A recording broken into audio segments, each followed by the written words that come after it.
Press note. बंडूभाऊ Chauragade, संवाददाता खापरखेडा. महानिर्मिती कंपनीच्या CMD आणि ऊर्जा सचिवांना नोटीस जारी. उच्च न्यायालयात जनहित याचिका दाखल.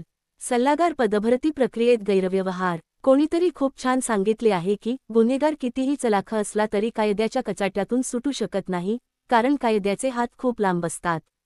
असाच प्रकार महानिर्मिती कंपनीतील सल्लागार पदभरती प्रक्रियेत गैरव्यवहाराचा समोर आलेला आहे. या भरती प्रक्रियेची चौकशी करून संबंधित अधिकाऱ्यांवर कठोर कारवाई करण्याची मागणी करत आम आदमी पार्टीचे जिल्हा मीडिया प्रमुख बंडूभाऊ चौरागडे यांनी महानिर्मिती कंपनीच्या अध्यक्ष, व्यवस्थापकीय संचालक, मानव संसाधन विभागाचे कार्यकारी संचालक आणि ऊर्जा सचिवांना नोटीस जारी केली आहे. तसेच अन्यथा उच्च न्यायालयात जनहित याचिका दाखल करण्याचा इशारा दिला आहे. महानिर्मिती कंपनीत सल्लागार पदभरती प्रक्रियेची चौकशी करून संबंधित अधिकाऱ्यांवर कठोर कारवाई व्हावी, यासाठी आम आदमी पार्टीने 6 मार्च रोजी शासन आणि प्रशासनाकडे तक्रार दाखल केली होती, मात्र अद्याप कोणतीही कारवाई झालेली नाही. महानिर्मिती कंपनीच्या मुख्यालय प्रकाशगड, मुंबईने ठेका पद्धतीने सल्लागार पदासाठी जाहिरात क्रमांक 16/2024 प्रकाशित केली होती.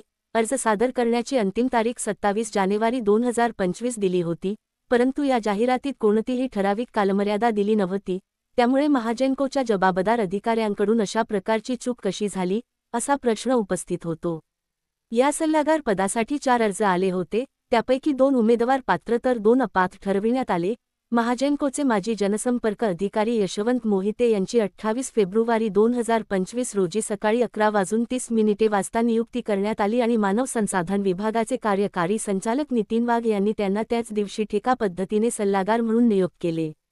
फक्त एका दिवसात संपूर्ण भरती प्रक्रिया पूर्ण कशी झाली, यावरूनच अंदाज लावता येतो की हा सगळा एक सुनियोजित डाव होता.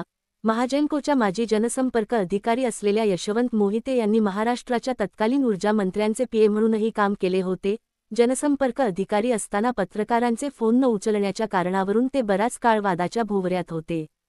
त्यामुळे त्यांची सल्लागार पदासाठी नियुक्ती नेमक्या कोणत्या निकषांवर झाली, कोणाच्या आदेशाने झाली आणि एवढी घाई का करण्यात आली, हे महत्त्वाचे प्रश्न आहेत. या निवड प्रक्रियेत महाजेनकोच्या वरिष्ठ अधिकाऱ्यांसोबत काही साठगाठ झाली आहे का, या संपूर्ण प्रक्रियेच्या भ्रष्टाचार प्रतिबंध विभाग आणि ईडीमार्फत योग्य तपासणी झाल्यास 2 कार्यकारी अधिकारी आणि 1 वरिष्ठ अधिकारी अडचणीत येऊ शकतात.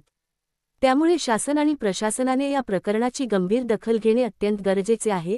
आता महानिर्मिती कंपनीचे अध्यक्ष आणि व्यवस्थापकीय संचालक यावर काय कारवाई करतात, हे पाहणे महत्त्वाचे ठरणार आहे.